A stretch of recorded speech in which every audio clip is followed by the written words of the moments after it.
दोस्तों इस वीडियो में हम नेक्स्ट एपिसोड के प्रीव्यू को एक्सप्लेन करने वाले हैं, जिससे आपको पता चल जाएगा कि नेक्स्ट एपिसोड में क्या दिखाया जाएगा और वो कितना ज्यादा इंटरेस्टिंग होने वाला है। तो जैसा कि हमने अभी तक के देखा था, वांग को नादू नाम का एक बंदा मिला होता है जिसने वांग को बताया था कि अगर उसे ट्रांसफॉर्मेशन ऑफ गॉड लेवल को ब्रेक थ्रू करना है तो उसे स्टार कल्टीवेशन क्रिस्टल की जरूरत पड़ेगी। उसकी मदद से ही वो अपना ट्रांसफॉर्मेशन ऑफ गॉड लेवल को ब्रेक थ्रू कर पाएगा। वांग ने सबसे पहले अपना क्लोन बना लिया था ताकि कोई भी उसके ऊपर शक ना करे कि आखिर वांग के पास कितनी कल्टीवेशन पावर है, और उसी क्लोन की मदद से वो अपनी कल्टीवेशन पावर बढ़ाने और स्टार कल्टीवेशन क्रिस्टल को हासिल करने के लिए निकल जाता है। तो अब प्रीव्यू के हिसाब से वांग को एक नया घर मिल चुका था जहाँ पर वो रह सकता है। वो घर उसे उसके पुराने वाले घर की याद दिला रहा था। वहाँ पर आने के बाद वांग कल्टीवेशन करने के लिए बैठ जाता है। कल्टीवेशन करने में वो उन्हीं पिल का इस्तेमाल कर रहा था जो पिल उसे रेड ऑरा की वजह से मिली थी। उसने रेड ऑरा का इस्तेमाल करते हुए उसे पिल में बदल लिया था। उसी पिल का इस्तेमाल करते हुए यहाँ पर वांग उन पिल को रिफाइन कर रहा होता है ताकि उन्हें रिफाइन करके वो उनकी पावर को एब्सॉर्ब कर सके। उस पिल के अंदर काफी ज्यादा स्ट्रॉन्ग पावर थी जिस पावर को वांग कल्टीवेशन कर रहा होता है, लेकिन काफी देर तक के कल्टीवेशन करने के बाद भी वो जितनी भी उसके पास पिल थी उन सभी की सभी पिल को रिफाइन नहीं कर पाता। कुछ पिल अभी तक के वहाँ पर बच जाती है। इस चीज को देखकर वांग को पता नहीं चलता कि आखिर यहाँ पर ऐसा क्यों हो रहा है। मैं यहाँ पर सारी पिल को तो रिफाइन करने की कोशिश कर रहा हूँ, लेकिन तब भी यहाँ पर ये सारी की सारी पिल रिफाइन नहीं हो पा रही। मुझे इस चीज का पता लगाना पड़ेगा कि आखिर ऐसा क्यों हो रहा है। वो दोबारा से कल्टीवेशन करते हुए फिर से पिल को रिफाइन करने की कोशिश करता। उसने करीब 4 के हिसाब से पिल को रिफाइन कर लिया था, लेकिन एक और पिल बची हुई होती है। तब इस चीज को देखकर वांग को हल्का हल्का समझ आने लगता है कि शायद अभी मेरा ये क्लोन है ना, उतनी मेरी पावर को ठीक तरह से इस्तेमाल नहीं कर पा रहा। मेरे क्लोन का माइंड अभी उतना ज्यादा अच्छी तरह से स्टेबल नहीं हुआ है, इस वजह से वो इस पिल को यहाँ पर रिफाइन नहीं कर पा रहा है। हो सकता है कि मुझे अपने क्लोन को थोड़ा सा टाइम देना पड़ेगा। जब वो धीरे धीरे करते हुए एडजस्ट हो जाएगा तो उसके बाद वो पिल को रिफाइन कर सकता है। इसलिए वांग अभी कल्टीवेशन को साइड कर देता है और अपने डेली के काम में लग जाता है, जैसे कि घर की सफाई करना, खाना वाना वगैरह बनाना और जो उसे फ्री टाइम मिलता है उसमें मूर्तियां बनाना। इस तरह से जिंदगी गुजार कर वांग को बहुत ही अच्छा महसूस हो रहा था। वो जो भी काम अकेले रहकर यहाँ पर करता उसे ऐसा लग रहा होता है कि वो इस घर में अकेला नहीं है, बल्कि उसके पेरेंट्स भी उसके साथ हैं जो हर चीज में उसकी मदद कर रहे हैं। वो अपनी पेरेंट्स की यादों के साथ उसी घर में अपने डेली के काम कर रहा था, लेकिन एक नॉर्मल इंसान की तरह जिंदगी गुजारने के लिए उसे उनकी तरह ही खुद को बनाना पड़ेगा। जैसे कि कुछ सामान वगैरह खरीदने हैं तो उसके लिए पैसे भी चाहिए होंगे। उसको सुबह शाम अपना पेट भरना है तो उसके लिए उसे मेहनत करनी पड़ेगी। मेहनत करने के लिए वांग कभी पीछे तो हटा नहीं था। उसी के साथ साथ उसके पास एक बहुत ही अच्छा एक्सपीरियंस भी था मूर्तियां बनाने का। वांग डिसाइड करता है कि वो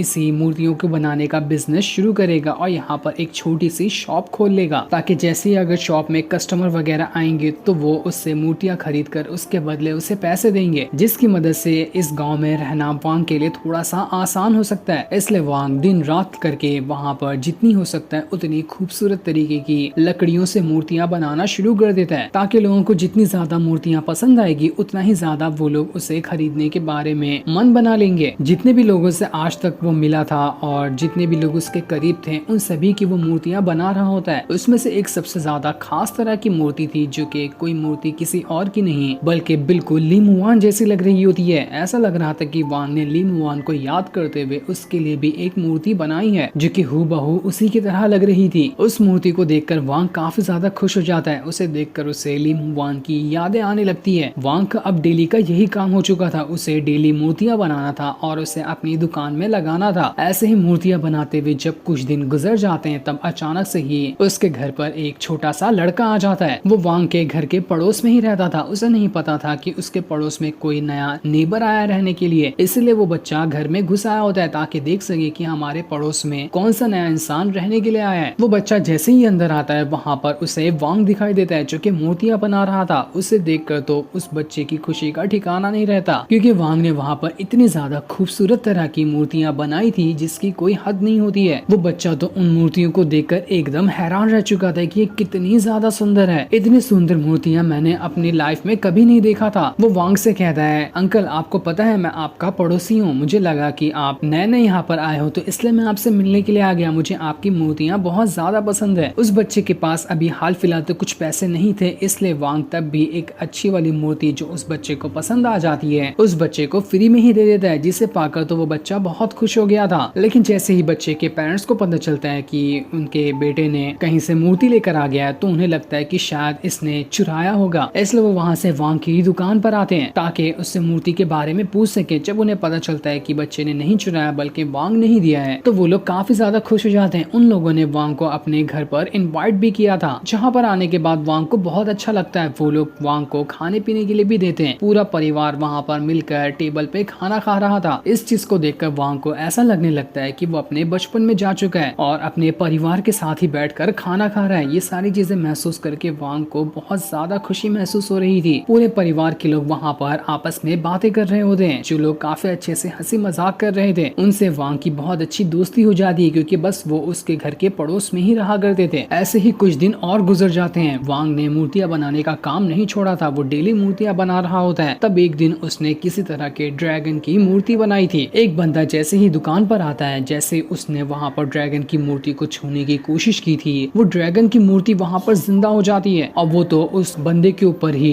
भड़क चुकी थी। असल में वो मूर्ति जिंदा नहीं हुई थी, लेकिन जब वांग ने उस मूर्ति को बनाया था ड्रैगन वाली तो उसके अंदर स्पिरिचुअल पावर को डाल दिया था। उसी स्पिरिचुअल पावर को देखकर उस बंदे को ऐसा लगा कि ये मूर्ति जिंदा है, जिस चीज को देखकर वो बंदा बहुत ही ज्यादा घबरा जाता है कि आखिर ये चीज है क्या, आखिर लकड़ी की मूर्ति जिंदा कैसे हो सकती है। उसे कल्टीवेशन पावर वगैरह के बारे में उतना कुछ खास जानकारी नहीं थी। उसे लगता है कि ये बहुत ही ज्यादा खास और कीमती तरह की चीज है जो कि मेरे फादर और मेरे फैमिली वालों को बहुत ही ज्यादा पसंद आने, इसलिए वो वांग से डील कर लेता है कि आखिर वो उस मूर्ति को कितने में बेचेगा। वांग ने जितनी उस मूर्ति की कीमत लगाई थी उससे कहीं गुना ज्यादा बंदा कीमत देकर उस मूर्ति को खरीद लेता है, क्योंकि वो बंदा कोई नॉर्मल फैमिली का तो नहीं लग रहा था, वो कोई रॉयल फैमिली का लग रहा होता है। इसलिए उसके पास पैसों की बिल्कुल भी कमी नहीं थी। वो उस मूर्ति को लेकर बहुत ज्यादा खुश था। इसके बाद वो बंदा एक दूसरे बंदे के पास आता है और उसे वो मूर्ति दिखाते हुए कहता है कि मुझे बाजार में एक दुकान दिखाई दी जहाँ पर ये मूर्ति थी। मुझे ये मूर्ति कोई नॉर्मल मूर्ति बिल्कुल भी नहीं लग रही, इसलिए मैं इसे यहाँ पर लेकर आ गया आपके पास। आपको शायद पता होगा कि आखिर ये क्या चीज है। इसके अंदर मुझे किसी तरह की पावर लग रही है, जिस पावर की वजह से ये मूर्ति ऐसा लग रहा है कि बार बार जिंदा हो जाती है। ये सुनकर तो वो बंदा भी हैरान रह चुका था कि आखिर ऐसा कैसे हो सकता है। वो पहले उस ड्रैगन की मूर्ति को बहुत ही अच्छे से देखना शुरू कर देता है कि आखिर इसके अंदर ऐसी कौन सी खास बात है। काफी देर तक के अच्छे से देखने और समझने के बाद उस बंदे को पता चलता है कि नहीं, ये तो कोई नॉर्मल मूर्ति बिल्कुल भी नहीं है। इस तरह की मूर्तियाँ कोई नॉर्मल इंसान बिल्कुल भी नहीं बना सकता। तो आखिर इतनी छोटी सी दुकान वाला इस तरह की मैजिकल पावर वाली मूर्ति को कैसे बना सकता है। मुझे लगता है कि जिसने भी ये मूर्ति बनाई है वो मामूली इंसान नहीं है। हो सकता है कि वो अपनी आइडेंटिटी छुपाने की कोशिश कर रहा हो। इसलिए वो अपने साथियों से कह देता है कि ठीक है, जाओ और उस इंसान का अच्छे से पता लगाओ कि आखिर किसने इस मूर्ति को बनाया है, क्योंकि इस तरह की मूर्ति मिलना बिल्कुल इम्पॉसिबल के बराबर है। इसलिए वो सारे लोग अब वांग के पास जाकर उससे